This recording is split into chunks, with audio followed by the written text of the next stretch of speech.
When people think of Audrey Hepburn, they think of elegance, grace.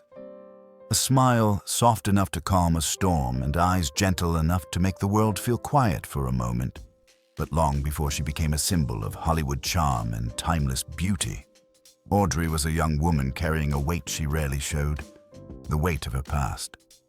And there's one story from her early career, a moment she never shared publicly, that shaped the Audrey the world would one day love. A brief encounter, simple yet unforgettable, that reminded her she was more than the fragile memories she carried. It happened in 1952, just before she starred in Roman Holiday, the film that would make her famous. At the time, Audrey was 23, living in a small, modest apartment in London.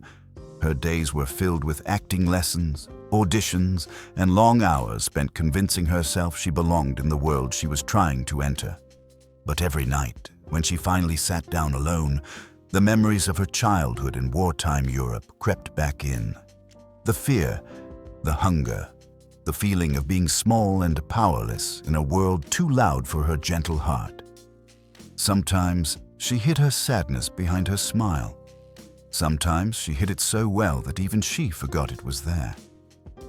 One cold evening, after a long, exhausting rehearsal, Audrey walked into a small cafe near Covent Garden, a place she visited when the world felt too heavy. It was nearly empty, except for a pianist in the corner and a single older man reading a newspaper. Audrey sat near the window, ordering only tea. She didn't have the appetite for anything more. A few minutes later, the pianist began playing a soft, familiar melody. Clair de Lune. Audrey froze. That melody had carried her through some of the darkest nights of her childhood. She could still remember listening to it on a broken radio while hiding in a basement with her mother during the war. Her eyes began to water. Silently, gently, almost unnoticed. Except someone did notice. The older man at the nearby table lowered his newspaper and watched Audrey for a moment. Not with judgment, but with recognition. The kind only some people understand. He stood up slowly and approached her table. "Miss," he said softly, "you seem troubled. May I sit?" Audrey wiped her eyes quickly and nodded, embarrassed. "I'm sorry," she whispered. "It's been a long day." "No need to apologize," he said kindly. "Sometimes the hardest battles are the ones we fight quietly." Audrey looked at him, surprised by his choice of words. "Do you come here often?" he asked. "Only when I don't know what else to do," Audrey admitted. He gave her a warm smile. "I used to be a musician," he said.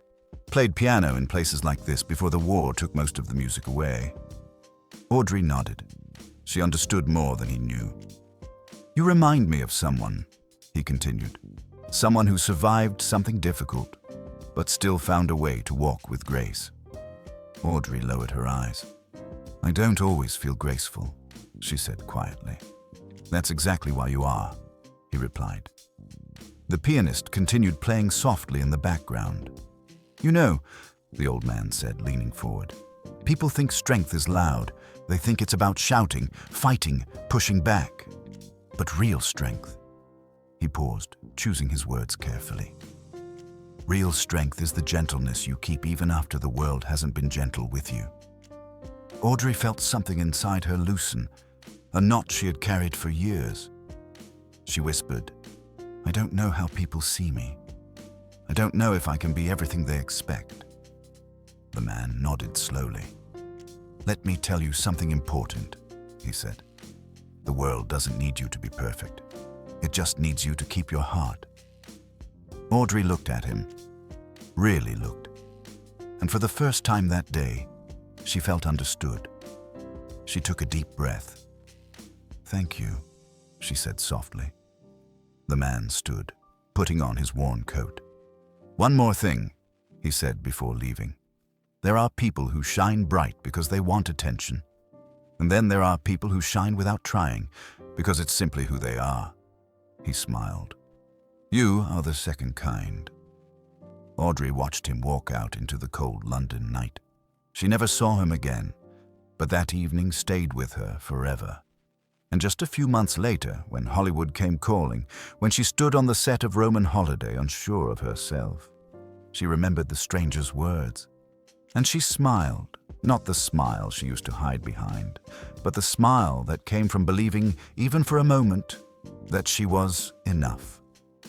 Many years later, someone asked Audrey how she managed to stay so graceful despite everything she had been through. She paused, looked out the window, and whispered, almost to herself, "Kindness. Someone once reminded me of its power. And perhaps that was enough."